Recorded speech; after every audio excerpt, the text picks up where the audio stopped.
नमस्कार साथियों। The Hindu editorial analysis में आपका स्वागत है। तो आज के इस लेक्चर में हम लोग एनालाइज करेंगे 17 नवंबर 2025 का the Hindu editorial analysis, the Delhi air crisis, why Delhi's fight against pollution is failing. तो Delhi air pollution specially in winters is a very big challenge in front of India. अगर हम दिल्ली एयर पोल्यूशन की बात करें, बहुत ही सीवियर एक चैलेंज है हमारे सामने, सरकार के सामने। एंड इसी को हम काफ़ी डिटेल में अच्छे से एनालाइज करेंगे। So what all topics we will be covering. So will look at air pollution in Delhi. हम एयर पोल्यूशन इन दिल्ली को थोड़ा सा अच्छे से एनालाइज करेंगे। फिर हम ये समझने की कोशिश करेंगे what makes Delhi air so deadly. आखिरकार भाई, विंटर की अगर हम बात करें तो पूरे नॉर्थ इंडिया में विंटर पड़ता है।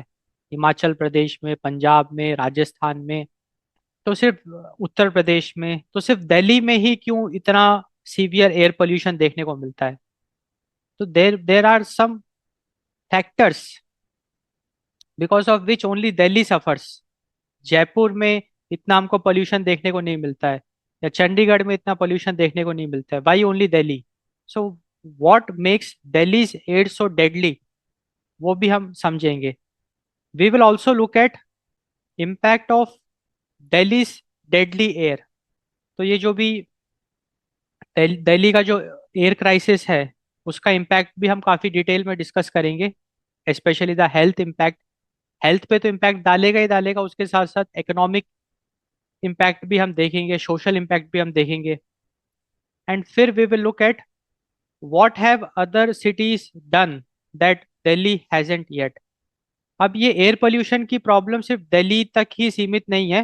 पूरे वर्ल्ड की अगर आप बात करो तो Los Angeles, London, Beijing, they also suffered from this problem.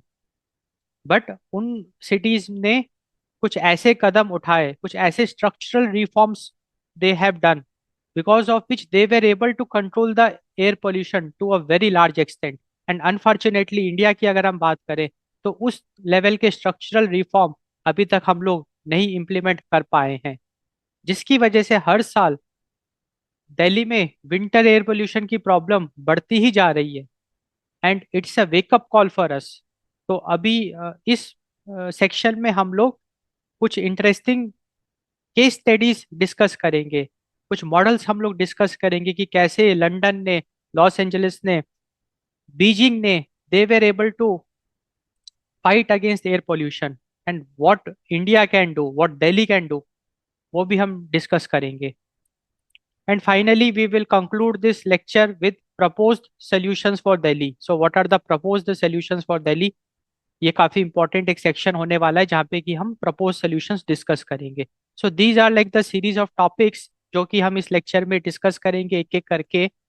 तो let us start the lecture. तो this lecture is about editorial.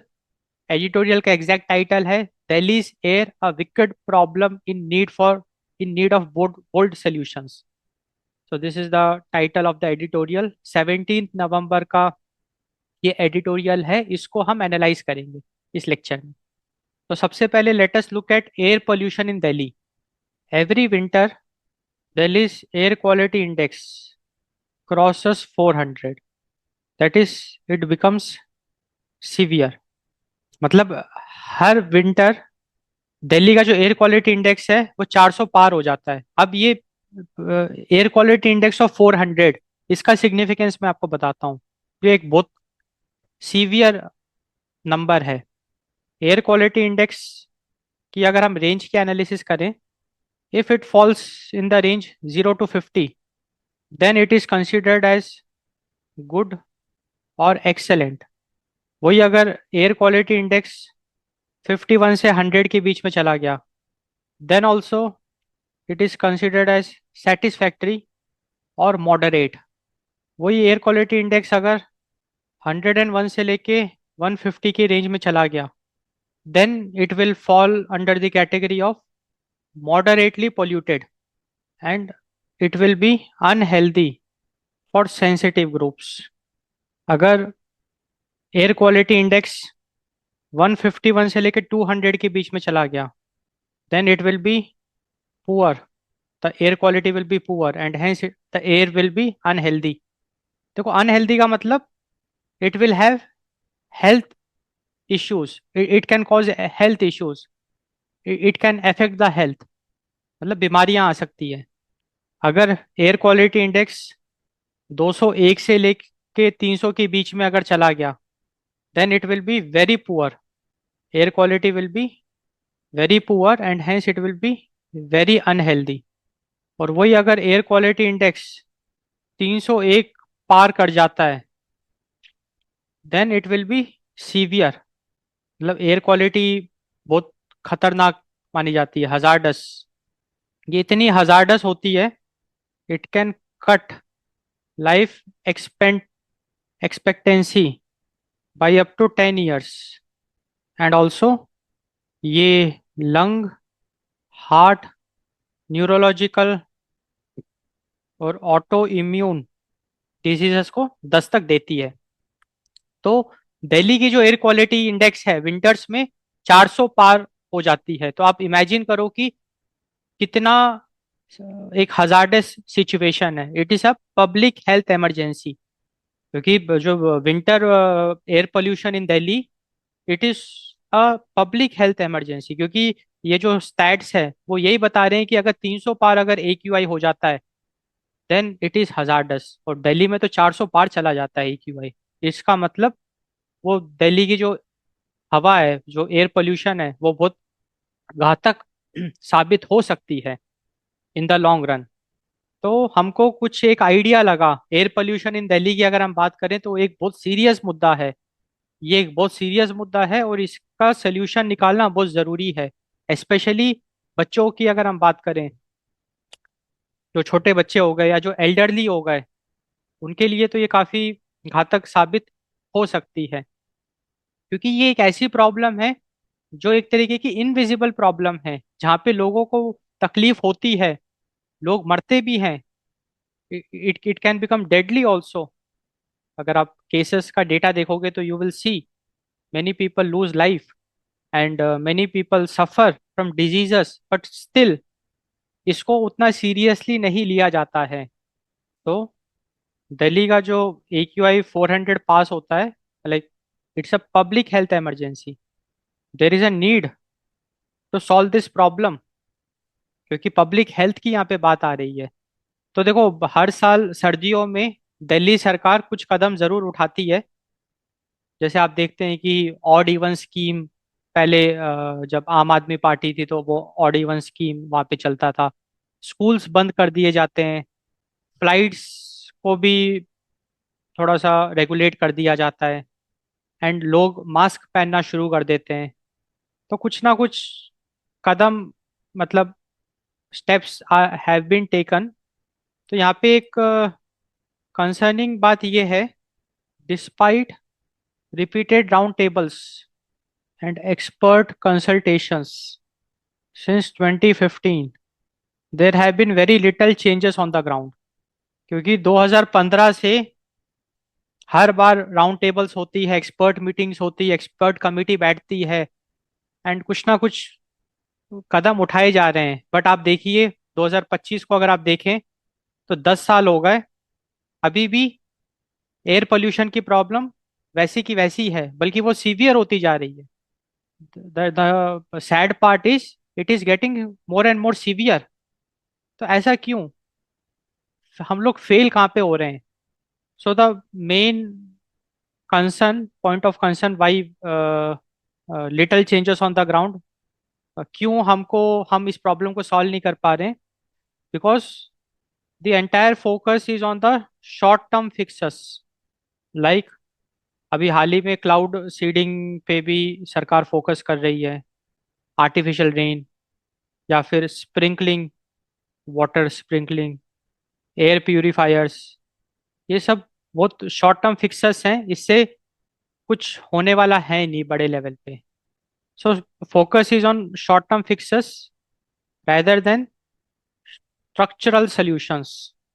So the idea is that हमको स्ट्रक्चरल रिफॉर्म्स की ज़रूरत है, हमको बहुत बड़े बड़े कदम उठाने की ज़रूरत है, जहाँ पे कि अ, जो बहुत पुरानी गाड़ियां हैं जो एमिशंस के लिए रिस्पॉन्सिबल है, उस पे हैवी फाइन लगाने की ज़रूरत है। इलेक्ट्रिक व्हीकल को ज़्यादा से ज़्यादा प्रमोट करने की आवश्यकता है, अवेयरनेस बढ़ाने की ज़रूरत है। तो एक स्ट्रक्चरल रिफॉर्म की ज़रूरत है, ना कि शॉर्ट टर्म फिक्सर्स की। एंड अनफॉर्चुनेटली ज़्यादातर जो सरकार के कदम हैं that were mainly focused on short term fixers, जिसकी वजह से we are not still able to solve this problem. And दूसरा एक और बहुत इम्पोर्टेंट पहलू है, ये जो दिल्ली एयर पोल्यूशन प्रॉब्लम है, we cannot solve it, it is impossible to solve with a single silver bullet. मतलब कि इस प्रॉब्लम का कोई एक सोल्यूशन नहीं है यहाँ पे, आपको हाइब्रिड सॉल्यूशंस, हाइब्रिड अप्रोच अपनाना पड़ेगा। यहाँ पे collection of problems will fix the problem of air pollution, so there is no single silver bullet which will solve this problem. तो हाइब्रिड अप्रोच पे भी उतना ज़्यादा जोर नहीं दिया गया। सो हाइब्रिड अप्रोच से हम काफ़ी हद तक ये प्रॉब्लम को सॉल्व कर सकते हैं, फिक्स कर सकते हैं। So the idea is that अगर हमको दिल्ली एयर पोल्यूशन से लड़ना है, तो the focus should be science led. जो भी हम कदम उठाएंगे, जो भी पॉलिसीज बनाएंगे, वो साइंटिफिक बेसिस पे होनी चाहिए, it should be science led, उसका एक साइंटिफिक सिग्निफिकेंस होना चाहिए। एंड हमको रीजन वाइड कदम उठाना है। रीजन वाइड मतलब it will not only include Delhi but also NCR. तो Delhi, NCR, Rajasthan border, Punjab border, तो ये जितने भी रीजन्स आते हैं सबको हमको लेके चलना पड़ेगा साथ में। तो रीजन वाइड अप्रोच हमको लेके चलना पड़ेगा। एंड यहाँ पे जो सबसे इम्पोर्टेंट है वो है सिटीजन बैक्ड एक्शंस। क्योंकि यहाँ पे आम आदमी का बहुत बड़ा रोल है, क्योंकि अगर आम आदमी अवेयर होगा तो वो जहाँ पैदल जाके कुछ काम हो सकता है तो फिर वो अपनी गाड़ी का प्रयोग नहीं करेगा, टू व्हीलर फोर व्हीलर का वो प्रयोग नहीं करेगा। जहाँ पब्लिक ट्रांजिट से काम चल सकता है, जहाँ मेट्रो में बैठ के उसका काम हो जाएगा, तो फिर वो वहाँ पे गाड़ी का प्रयोग नहीं करेगा। तो अगर आम आदमी अवेयर होगा तो सिटीजन बैक्ड एक्शन, लाइक अगर आम आदमी अवेयर हो गया तो बहुत कुछ हो सकता है। अब हम डिस्कस करेंगे what makes Delhi's air so deadly. मतलब वाई ओनली दिल्ली, क्योंकि भाई विंटर तो पूरे नॉर्थ इंडिया में पड़ता है। तो जयपुर भी भाई हाईली पॉपुलेटेड सिटी है, डेवलप्ड सिटी है, तो वहाँ पे इतना पोल्यूशन नहीं है। या और आप कोई चंडीगढ़ आप ले लीजिए, कोई भी एक अच्छी सिटी आप लीजिए, तो why only Delhi suffers from air pollution. तो इसका जो सबसे बड़ा कारण है वो है ज्योग्राफी, ज्योग्राफी ऑफ दिल्ली।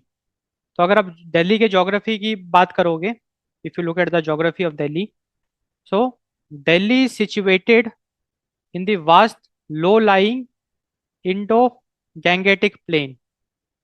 तो जैसे अगर यहाँ पे हम देखें, तो ये एक तरीके का बेसिन लाइक बाउल है। मतलब दिल्ली जो है वो एक low lying Indo Gangetic plain में स्थित है। दिल्ली बेसिन लाइक बाउल भी उसको कहते हैं, क्योंकि उसके आसपास आपको पहाड़ी क्षेत्र देखने को मिलेंगे। Like east and west of Delhi is surrounded by flat Indo Gangetic plain. अगर आप नॉर्थ की तरफ जाओगे तो भाई आपको हिमालय मिलेगा। साउथ वेस्ट में देर आर अरावली हिल्स। तो अगर हम दिल्ली की ज्योग्राफी की बात करें तो एक बहुत इंपॉर्टेंट फैक्टर वर्क करता है, that is horizontal air flow blockage. तो हॉरिजॉन्टल एयर फ्लो ब्लॉकेज में बेसिकली दो चीज़ें काम करती है, रिस्ट्रिक्टेड विंड मूवमेंट्स। देखो बेसिकली ये जो भी ज्योग्राफी है ऑफ दिल्ली, हमने देखा कि काफ़ी सारी पहाड़ी भी है, लाइक अरावली हिल्स है, हिमालयाज है, they block the air flow, जिसकी वजह से there is a restricted wind movement. And also it leads to accumulation. मतलब जो हवा है वहाँ पे इकट्ठा हो जाती है। तो आइडिया ऐसा है कि जैसे पंजाब में हम कहते हैं ना कि पंजाब हरियाणा में स्टबल बर्निंग होती है। तो जब वो स्टबल बर्निंग करते हैं तो वहाँ की जो हवा है वो, देखो साउथ वेस्ट में वो इसलिए नहीं जा पाती है बिकॉज ऑफ अरावली हिल्स, वो साउथ में नहीं जा पाती है। लाइक हरियाणा और पंजाब में अगर स्टबल बर्निंग होती है तो वो ना तो नॉर्थ में जा पाती है बिकॉज ऑफ हिमालयाज, ना वो साउथ में जा पाती है बिकॉज ऑफ अरावली हिल्स। तो ले दे के वो जाती है दिल्ली साइड में, एंड वहां पे जाके वो एकोमोलेट हो जाती है because of restricted wind movements, horizontal air flow blockage. And north east से भी हवा, क्लीन एयर दिल्ली में नहीं आ पाती है because of Himalayas, Himalayas it blocks it. तो जिसकी वजह से ये जो भी पोल्यूटेड एयर है वो एक तरीके से ट्रैप हो गई आपकी, it gets accumulated over the region. तो horizontal air flow blockage is one of the prime region. Like the Delhi की ज्योग्राफी ऐसी है because of the surrounding hills, like in the north we have Himalayas, in the southwest we have Aravalli Hills. There is a horizontal airflow blockage. And दूसरा जो important factor है that is vertical trapping, and vertical trapping is the temperature inversion. अब इसको समझते हैं। Vertical trapping मतलब हवा को ऊपर उठने से रोकना। देखो हवा जो है दो तरीके से एस्केप कर सकती है, लाइक जो पोल्यूटेंट्स होते हैं हवा में वो दो तरीके से डिस्पर्स कर सकते हैं। एक तो हॉरिजॉन्टल मूवमेंट की वजह से, एक वर्टिकल मूवमेंट की वजह से। अब वर्टिकल ट्रैपिंग का क्या मतलब है उसको समझते हैं। तो नॉर्मली होता क्या है, जो सरफेस लेवल पे काफी सारा अर्बन हीट जनरेट होता है, ये काफी सारी गाड़ियां चलती है और भी मतलब एक्टिविटीज होती है, तो हीट जनरेट होता है। तो एक फिजिक्स का फिनोमिना है कि energy always flows from high temperature to low temperature, जिसकी वजह से जो ये हवा है ऑटोमेटिकली जो हॉट एयर है वो ऊपर की तरफ फ्लो कर जाती है। In in a normal scenario, in a normal scenario hot air, जिसकी वजह से ये जितने भी पोल्यूटेंट्स हैं वो वर्टिकली ऊपर जाके डिस्पर्स हो जाते हैं। क्योंकि एक बहुत बड़ा क्वेश्चन आपके सामने है कि समर्स में हमको इतना एयर पोल्यूशन देखने को क्यों नहीं मिलता है। क्योंकि देखो ऐसा तो है नहीं कि समर्स में दिल्ली अलग है, विंटर्स में दिल्ली अलग है। दिल्ली तो सेम है, वहाँ के लोग सेम है, वहाँ की डेली इकोनॉमिक एक्टिविटी सेम है। भाई जितनी गाड़ियां समर्स में चल रही है उतनी अप्रोक्सीमेटली गाड़ियां विंटर्स में भी चलेगी। तो पोल्यूशन तो उतना ही क्रिएट हो रहा है, लाइक जो भी एमिशंस हैं, एमिशंस तो उतने क्रिएट हो रहे हैं। तो समर्स में क्यों नहीं हमको पोल्यूशन देखने को मिलता है। समर्स में एयर क्वालिटी इंडेक्स काफी नॉर्मल रहती है, बट विंटर्स में एयर क्वालिटी इंडेक्स इतनी सीवियर क्यों हो जाती है। तो उसको ही हम समझ रहे हैं। तो यहाँ पे वर्टिकल ट्रैपिंग टेम्परेचर इन्वर्जन का बहुत इंपॉर्टेंट कंसेप्ट हम समझ रहे हैं। तो नॉर्मली समर्स में या इन अ नॉर्मल सिनेरियो क्या होता है, जो वार्म एयर है, पोल्यूटेंट्स, वो because of high temperature to low temperature वो ऑटोमेटिकली नेचुरली वो फ्लो करते हैं ऊपर, एंड वो एटमॉस्फियर ऊपर की लेयर में जाके डिस्पर्स हो जाते हैं। तो वो क्लाउड का फॉर्मेशन कर लेते हैं या ऊपर जाके वो फैल जाते हैं पोल्यूटेंट्स, जिसकी वजह से एयर में ज़्यादा एयर क्वालिटी मेंटेन रहती है, and we will not have any influence of that. Winters में क्या होता है वो समझते हैं। विंटर्स में स्पेशली नाइट, विंटर नाइट्स, ये आपका अर्थ सरफेस है। तो विंटर नाइट्स में क्या होता है, बहुत ठंड पड़ती है। तो यहाँ पे ये वाला जो सरफेस के ऊपर वाली जो लेयर है ना, it cools down rapidly. And इसके जो ऊपर वाली जो लेयर है इट इज रिलेटिवली वार्म। वो वार्म इसलिए बिकॉज ऑफ सन। जैसे सनसेट अगर हो रहा है, भाई जब सनसेट होगा तो भाई ऊपर वाली लेयर तो रिलेटिवली वार्म रहेगी क्योंकि भाई कंटिन्यूअसली उस पर सनरेज पड़ रही थी। तो नीचे वाली लेयर्स भी वार्म रहेगी, बट जैसे सनसेट हुआ ठंड है तो ऑटोमेटिकली नीचे वाली लेयर रैपिडली कूल डाउन हो जाएगी, एंड ऊपर वाली लेयर वार्म हो जाएगी। तो यहाँ पे हमेशा जो भी एनर्जी है it flows from high temperature to low temperature. तो नेचुरली यहाँ पे एनर्जी फ्लो नहीं कर पाएगी, नेचुरली हवा फ्लो नहीं कर पाएगी, क्योंकि ये जो रिलेटिवली वार्म एयर है it will act like a blockage, it will block. And इसी को हम कहते हैं टेम्परेचर इन्वर्जन, मतलब कूल एयर के ऊपर एक रिलेटिवली वार्म एयर की लेयर हमको देखने को मिलती है, and it blocks the vertical movement of the air, surface air. जैसे ही इसको कहते हैं वर्टिकल ट्रैपिंग, क्योंकि एयर आपकी ट्रैप हो गया, वो वर्टिकली मूव नहीं कर पा रही है, जिसकी वजह से जो पोल्यूटेंट्स हैं they get trap. And that's why during winter nights surrounding की एयर में बहुत घातक मात्रा में आपको पोल्यूटेंट्स देखने को मिलेंगे। एंड जैसे ही सन रे आएगा, सूरज उगेगा, सूर्य की किरण इस पे पड़ेगी, होगा क्या, ये जो कूल है, मतलब ये जो ब्लॉकेज है, ये रिमूव हो जाएगा। जब ये ब्लॉकेज रिमूव होगा तो वर्टिकल मिक्सिंग हो जाएगी, मतलब वर्टिकली मूव कर पाएगी। तो जब सन आएगा, so this blockage will be remove, and जो ट्रैप्ड एयर थी वो ऊपर जाके डिस्पर्स हो पाएगी। इसीलिए हम देखते हैं विंटर्स में दोपहर तक काफी सही हो जाता है, एयर क्वालिटी काफी इंप्रूव हो जाती है, बिकॉज जो ट्रैप्ड पोल्यूटेंट्स थे वो एस्केप कर जाते हैं, डिस्पर्स कर जाते हैं। बट वही सनसेट होने के बाद फिर से टेम्परेचर इन्वर्जन वाला फिनोमिना आता है, वर्टिकल ट्रैपिंग होती है, पोल्यूटेंट्स गेट ट्रैप। इसीलिए रात को लाइक दिल्ली में during the nights, winter nights and early mornings, you have to wear mask and you have to keep yourself protected, because during that time pollutants get trapped in the air. So this is the idea. So geography of Delhi is one of the factor, is one of the prime factor you can say that, क्योंकि ये जो basin like structure है ना, ये दिल्ली में ही है। Like ये जो भी जो हमने कॉन्सेप्ट डिस्कस किया, ज्योग्राफिकल फैक्टर, ये चीज आपकी अदर सिटीज में नहीं है, जिसकी वजह से हवा ट्रैप नहीं होती है अदर सिटीज में। भले ही वर्टिकली वो ट्रैप हो रही है बट हॉरिजॉन्टल मूवमेंट है, जिसकी वजह से ये फिनोमिना हमको देखने को नहीं मिलता। ये फिनोमिना हमको सिर्फ दिल्ली में देखने को मिलता है, या इंटरनेशनल लेवल पे कुछ सिटीज में देखने को मिलता है, because of the low lying basin like structure of Delhi, the geography. तो ये तो ज्योग्राफिकल फैक्टर हो गया। इसके अलावा भी there are factors, like there are multiple man made sources. तो अगर हम मैन मेड सोर्सेस की बात करेंगे तो सबसे पहले तो व्हीकल्स आएंगे। Vehicles are like one of the prime source of emissions. तो दिल्ली में 3.3 करोड़ प्लस व्हीकल्स आपको देखने को मिलते हैं। तो 3.3 crore plus vehicles in Delhi.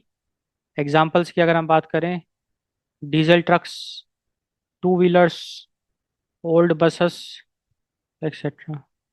तो ये जो व्हीकुलर एमिशन है, that is also one of the prime factor. Construction and dust, construction and dust की अगर हम बात करें, in this we have uncovered sites and debris. Since they are uncovered, they can easily get mixed in the air. And construction and dust, around 27% of particulate matter 2.5. The source of it is construction and dust. मतलब हवा में, दिल्ली की हवा में PM 2.5 particles की अगर हम बात करें तो around 27% of those particles they came from these uncovered sites and debris, construction and dust. अगर हम अदर सोर्सेज की बात करें तो इंडस्ट्री एंड पावर प्लांट्स। तो these are like man made factors. जो जोग्राफिकल फैक्टर्स हमने डिस्कस किया वो तो एक नेचुरल फैक्टर हो गया, but these are man made factors. तो दिल्ली में हमको पता है ये बहुत इंडस्ट्रियल एरियाज हैं, पावर प्लांट्स हैं, तो वो भी बड़े लेवल पे एमिशंस करते हैं। एंड एक और बहुत इंपॉर्टेंट फैक्टर है which is applicable for Delhi, that is stubble burning in Punjab Haryana. ये भी एक काफी सीरियस मुद्दा है। स्टबल बर्निंग से भी एयर पोल्यूशन बहुत भारी मात्रा में, मतलब बढ़ जाता है। एंड और भी फैक्टर्स हैं like for short spikes, that is Deepavali fire crackers and open waste burning. तो these are like man made factors which is responsible for Delhi's air pollution. इसके अलावा एक और काफी इंपॉर्टेंट यहाँ पे फैक्टर है, that is a fragmented responsibility. देखो अगर हम दिल्ली एयर पोल्यूशन की बात करें तो सिर्फ दिल्ली पे फोकस करने से बात नहीं बनेगी। हमको पूरा रीजन वाइड फोकस करना पड़ेगा, और जब मैं रीजन वाइड की बात करता हूँ तो I include neighbourhood states also. So Delhi तो है ही, उसके साथ साथ we have to focus on Haryana, Uttar Pradesh, Rajasthan, Punjab. So we have to focus on all these states. अब प्रॉब्लम ये है कि भाई अलग अलग स्टेट में अलग अलग सरकार होगी, अलग अलग एजेंसीज होगी, अलग अलग डिपार्टमेंट्स होंगे, तो उनके बीच में सिंक्रोनाइजेशन करना एक बहुत बड़ा चैलेंज है। एंड अनफॉर्चुनेटली भारत में अगर हम बात करें, कोई अभी तक कोई ऐसी एक नोडल कम्युनिटी, एक कोई सेंट्रल कम्युनिटी नहीं बनी, या एक सेंट्रल कमिटी नहीं बनी जो कि दिल्ली एयर पोल्यूशन को टारगेट कर रही है। So that's a very big challenge in front of us. क्योंकि अगर हमको दिल्ली एयर पोल्यूशन को सॉल्व करना है तो वहां पे फिर हरियाणा गवर्नमेंट को भी सपोर्ट करना पड़ेगा, उत्तर प्रदेश सरकार को भी करना पड़ेगा, राजस्थान की सरकार को भी करना पड़ेगा, पंजाब की सरकार को भी करना पड़ेगा। अब इंडिया में पॉलिटिक्स एक बहुत रोल प्ले करता है ना, इन्फ्लुएंस करता है। क्योंकि अगर इन स्टेट्स में अलग अलग पार्टी की सरकार है तो वो एक दूसरे की पैर खींचने में लगे रहते हैं। तो it might be that they might not support, and hence there is a need कि एक इंडिपेंडेंट एजेंसी हो, एक कोई कमिटी बनाई जाए which should be directly headed by either the president of India और द वाइस प्रेसिडेंट। क्योंकि ये एक पब्लिक हेल्थ इमरजेंसी है, दिल्ली एयर पोल्यूशन एक पब्लिक हेल्थ इमरजेंसी है, and we have to take it very seriously. अब हम डिस्कस करेंगे impact of Delhi deadly air. So first let us discuss health impacts. तो बेसिकली जो PM2.5 है, they are very fine particles. PM2.5 is they are very fine particles जिसकी वजह से they can very easily penetrate, they can enter deep into lungs and the blood stream। फिर वो वहां से they can get mixed into the blood, and अगर ऐसा हो जाता है then it can cause many serious diseases like asthma, COPD, lung infection, heart attacks, strokes, hypertension। So these are like the health diseases which one can get। Air pollution की वजह से mental health issues भी होते हैं, like oxidative stress उसको कहते हैं, DNA damage, cognitive decline, depression, anxiety. तो ये सारी बीमारियां भी हमको देखने को मिलती है बिकॉज ऑफ एयर पोल्यूशन। तो these are like health impacts.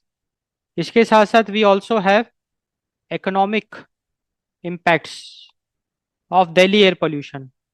तो एक बहुत इंटरेस्टिंग फैक्ट है, air pollution cost about air pollution cost India about 1.36% of GDP annually, which is a very big number. मतलब एयर पोल्यूशन की वजह से हमको 1.36% ऑफ GDP का लॉस देखने को मिलता है। मतलब 1.36% हम कम प्रोडक्शन कर रहे हैं because of health care cost. क्योंकि पैसा जो है प्रोडक्शन में लगने की जगह पे हेल्थ केयर में जा रहा है। लॉस्ट प्रोडक्टिविटी, क्योंकि अगर भाई कोई बीमार पड़ता है तो वो उसकी प्रोडक्टिविटी चली जाती है ना, वो 2 दिन 3 दिन तक बेड रेस्ट में चला गया। And pre mature deaths. So because of air pollution these things we can see healthcare cost, lost productivity, premature deaths, and because of that India annually 1.36% of GDP का लॉस सबको देखने को मिल रहा है। अगर हम दिल्ली की बात करें तो Delhi air pollution is also having a reputation cost. Delhi air pollution की वजह से दिल्ली की रेपुटेशन स्टेक पे है, दाव पे लग गई। वो इसलिए क्योंकि Delhi is one of the world's most polluted city, and इसकी वजह से विंटर्स में टूरिस्ट आना पसंद नहीं करेंगे। भाई सबको अपनी हेल्थ प्यारी है, so it scarce tourist and also investors also.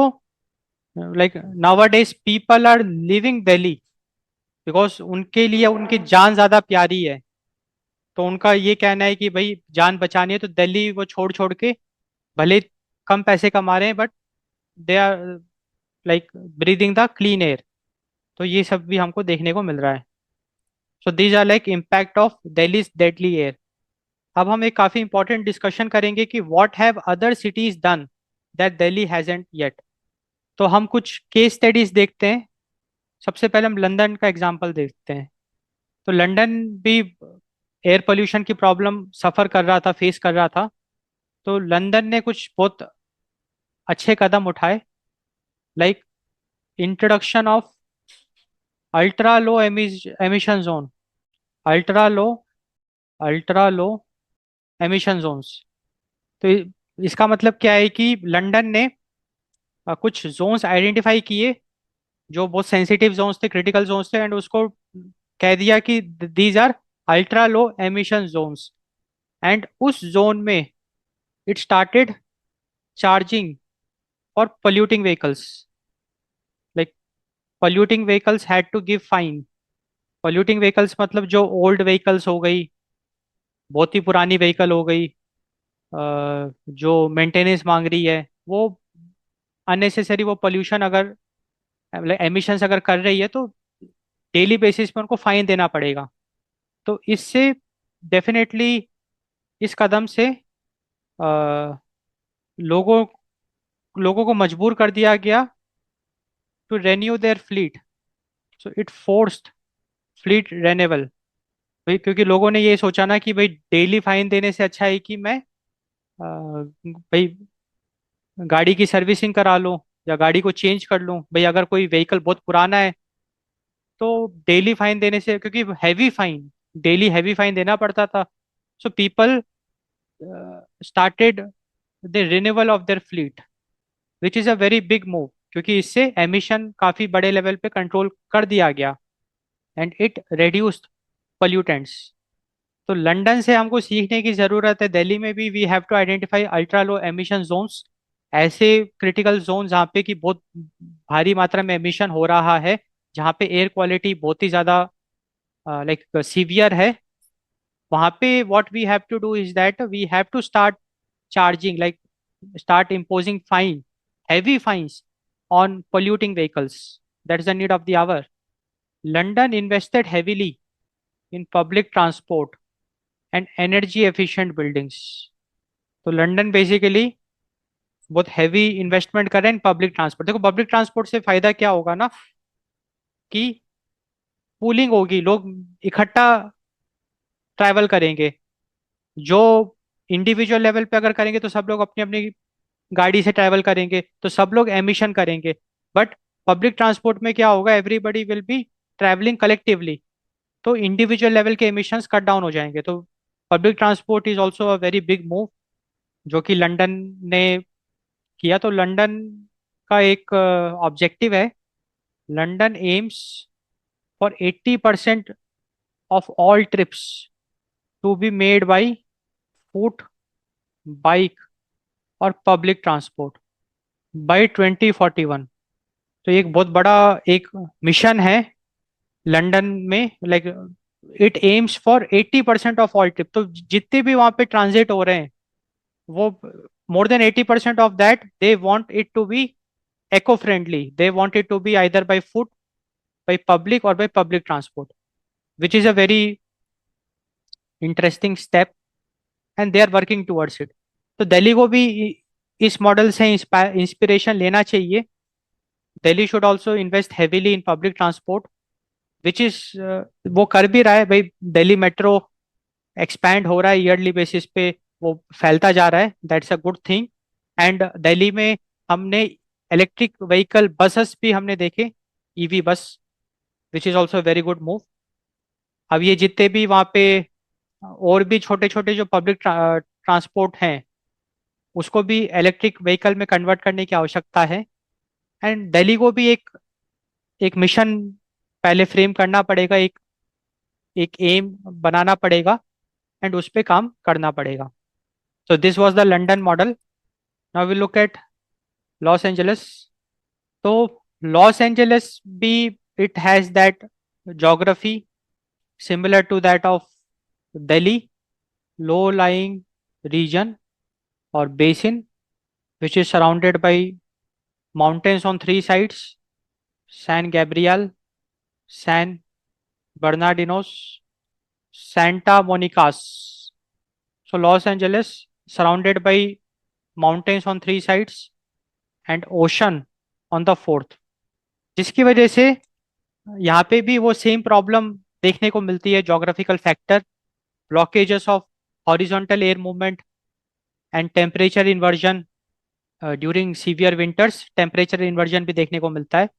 तो लॉस एंजलिस में एयर पोल्यूशन एक बहुत बड़ी प्रॉब्लम थी, एंड उस पे काफ़ी कड़े कदम भी उठाए गए, like strict vehicular emission standards. Strict vehicular emission standards. तो यहाँ पे भी जो पोल्यूटिंग व्हीकल्स हैं उन पे बहुत हैवी फाइन्स पेनाल्टीज इम्पोज किया गया, and very strict vehicular standard emission standard यहाँ पे लॉन्च करे गए। Introduction of cleaner fuels, introduction of cleaner fuels like gasoline and regional coordination. तो बेसिकली लॉस एंजलिस में रीजनल कोऑर्डिनेशन मतलब आसपास के जितने भी काउंटीज हैं उन्होंने मिलके the south coast air quality management district, इसका गठन किया। Also called as AQMD, the south coast air quality management district. तो ये एक तरीके का इंटीग्रेटेड अप्रोच है। It coordinated air pollution control efforts across the entire 4 county region of the Los Angeles basin. तो दिल्ली को भी यहाँ से सीखने की ज़रूरत है। लाइक एक तो व्हीकलर एमिशन स्टैंडर्ड्स हमको भी बनाने पड़ेंगे, स्ट्रिक्ट, काफ़ी strict emission standards. We also have to adopt cleaner fuels. And Delhi में तो इसकी बहुत ज़्यादा ज़रूरत है रीजनल कोऑर्डिनेशन की, क्योंकि हमने ऑलरेडी देखा कि दिल्ली, हरियाणा, उत्तर प्रदेश, राजस्थान, पंजाब, तो they all should come together, and there is a need to form either a committee or a task force to fight against the Delhi air pollution. Now we look at the Beijing model, China. तो Beijing ने भी काफी कड़े कदम उठाए, like shifting और closing पल्यूटिंग industries. तो basically जो भी पल्यूटिंग इंडस्ट्रीज हैं उसको या तो पूरी तरीके से शिफ्ट कर दिया गया, जो पोल्यूटिंग इंडस्ट्रीज है उसको बीजिंग से हटा के बीजिंग में उसको शट डाउन करके किस कहीं और रीलोकेट कर दिया, या उसको पूरी तरीके से क्लोज कर दिया, बैन कर दिया। तो it it is a very big move actually. ये काफ़ी इंटरेस्टिंग मूव है, एंड हमको भी इस मूव से सीख लेना चाहिए। दिल्ली में अगर कोई पोल्यूटिंग इंडस्ट्री है तो दिल्ली के जितने भी पोल्यूटिंग इंडस्ट्रीज हैं उसको शिफ्ट करने की आवश्यकता है, रीलोकेट करने की आवश्यकता है, इधर मध्य प्रदेश और टुवर्ड्स पंजाब। तो there is a need to relocate polluting industries, and अगर रीलोकेट नहीं हो पा रहा है तो फिर उसको बैन करना पड़ेगा। एंड बीजिंग ने इट बैंड कोल कंप्लीटली, क्योंकि कोल का जो एमिशन होता है वो भी बहुत ज़्यादा एमिशंस को कॉज करता है। तो Beijing banned coal in the city. And एक और काफ़ी इंटरेस्टिंग कदम उठाया गया by the Beijing China model, building real time monitoring and data transparency. ये भी एक काफ़ी बड़ा कदम है। लाइक सेंसर्स लगाए गए जगह जगह पे, real time monitoring, like real time they use to capture the data, the air quality data. So real time monitoring and data transparency, and it was a very big move, अच्छा move था ये। It enabled public awareness, लोग aware हुए। It enabled targeted enforcement, क्योंकि data से exact root cause पता चला कि एग्जैक्टली प्रॉब्लम कहाँ पे है, तो वहीं फोकस किया गया। तो टारगेटेड एनफोर्समेंट, क्योंकि बीजिंग बहुत बड़ा है, हर जगह स्ट्रिक्ट आप एक्शंस नहीं ले सकते। सो data gave us the picture. It helped in identifying the hotspots, critical zones, and वहीं पे targeted enforcement करा गया। It also helped in policy evaluation, like आपने पॉलिसी बनाई, ग्राउंड लेवल पे उसको एग्जीक्यूट किया, अब डेटा ने बताया ना कि उसका इम्पैक्ट, पॉलिसी कितनी इफेक्टिव रही, data will tell us that. तो building real time monitoring and data transparency is a very big step by Beijing, and Delhi should take inspiration from this model. Unfortunately Delhi में तो अभी रिपोर्ट भी आई थी कि जो सेंसर्स हमने लगा रखे हैं, IoT sensors to capture the air quality data, air sensors, वो बहुत ही ज़्यादा कैलिब्रेटेड नहीं है। उनको जहाँ लगाया गया है, अब जब कैलिब्रेशन ही उसका गड़बड़ है, तो जो वो डेटा जनरेट करेगा, जो भी डेटा जनरेट हो रहा है, वो हाईली इनएक्यूरेट है। अगर उसको फॉलो करके गवर्नमेंट ने डिसीजंस लिए, पॉलिसीज बनाई, तो घंटाधार हो जाएगा। तो दिल्ली में तो ऐसी प्रॉब्लम्स हमको देखने को मिल रही है, जहाँ पे कि जो सेंसर्स थे वो कैलिब्रेटेड नहीं है। अभी रिसेंटली न्यूज़ में ये भी आपको देखने को मिला कि जहाँ सेंसर्स लगे हुए हैं वहाँ पे वाटर स्प्रिंकल कर दिया। वाटर स्प्रिंकल करने से क्या होता है, एयर क्वालिटी इंप्रूव हो गई, एंड दिखा दिया कि गया कि देखो भाई इस रीजन में तो एयर क्वालिटी अच्छी है। सिर्फ सेंसर की विसिनिटी में वाटर स्प्रिंकल किया गया, बट अदर रीजन में तो स्प्रिंकलिंग पॉसिबल नहीं है। तो whatever the data we are getting, it's not the ground reality, special in the Delhi. तो दिल्ली में ऐसे सिनेरियोज भी हमको देखने को मिले। तो इस इन एक्शंस, मतलब ऐसी हरकतों के खिलाफ सख्त कार्रवाई करने की बहुत ज्यादा जरूरत है, बहुत ज्यादा आवश्यकता है। There is a need for transparent data, accurate data, real time monitoring is the need of the hour. क्योंकि अगर हम रियल टाइम मॉनिटरिंग करेंगे तो हमको ग्राउंड लेवल की रियलिटी समझ में आएगी, ग्राउंड ट्रुथ हमको समझ में आएगा, एंड उसके बेसिस पे अगर हम टारगेटेड एक्शंस लेंगे, टारगेटेड एनफोर्समेंट्स करेंगे, पॉलिसी फ्रेम करेंगे, पॉलिसी एग्जीक्यूट करेंगे, we will be able to solve the Delhi problem. तो चाइना ने इन सब कदम, like these steps enabled China to achieve approximately 35% reduction in PM 2.5 in 5 years। तो मॉरल ऑफ द स्टोरी यही है कि अगर बीजिंग कर सकता है, लॉस एंजलिस कर सकता है, लंदन कर सकता है, तो दिल्ली भी कर सकता है। तो आइडिया यही है कि rather than focusing on short term fixes, we should focus on structural reform। vehicular emissions को ट्रैक करना पड़ेगा, हैवी पेनल्टीज इंपोज करना पड़ेगा, ultra low emission zones identify करने होंगे, पॉल्यूटिंग इंडस्ट्रीज को रीलोकेट करना पड़ेगा, रियल टाइम मॉनिटरिंग सिस्टम्स बनाने पड़ेंगे, कोऑर्डिनेटेड एफर्ट के लिए कमिटीज बनानी होगी जहाँ पे कि सारे स्टेट्स को एक साथ आना पड़ेगा। So we have to treat Delhi NCR as one airshed. So if we look at the proposed solutions for Delhi, treat Delhi NCR as one airshed. We have to take strong science-led measures like real-time monitoring is the need of the hour. Electric vehicles, public transport, strict vehicular emission standards, construction and waste में strict monitoring of construction and waste. We have to fight against stubble burning. We have to ban stubble burning. So we we have to come up with alternatives. Farmers को alternative options देने होंगे कि rather than burning the stubble they can sell it to the government. And यहाँ पे एक behavioural and civic dimension भी आएगा, जहाँ पे कि देर is a need for awareness, public awareness. Public awareness हम फैला सकते हैं स्कूल एजुकेशन में, जो उनका करिकुलम है वहाँ पे कुछ हम चीज़ें इंट्रोड्यूस कर सकते हैं। कॉलेज लेवल पे भी हम अवेयरनेस फैला सकते हैं। मैस कैंपेन्स, स्कूल का जो करिकुलम हो गया, mass campaigns and so on.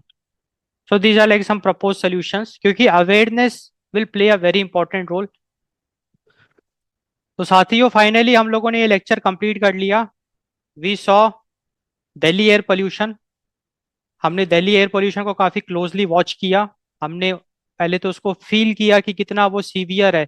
Winter में जो दिल्ली एयर पोल्यूशन है, it is a public health emergency. Air quality index is crossing above 400. It is very severe. It is alarming actually. हमने we looked into the factor also, the geography factor and other factors also, man-made factors. Then we looked into the impact, health impact and economic impact. फिर हमने कुछ case studies discuss किया, जहाँ पे कि हमने London, Los Angeles and Beijing का model देखा कि कैसे they were able to fight against the air pollution. And we took inspiration and we looked into some proposed solution which Delhi can take. तो आई होप आपको ये lecture काफी interesting लगा होगा। You got some good insights. So do subscribe to this YouTube channel for more such interesting lectures. Do comment अगर आपको कुछ भी डिस्कस करना है। Share it in your circle, आप अपने फ्रेंड्स के साथ इसको शेयर करिए। Thanks for watching, thanks for your time.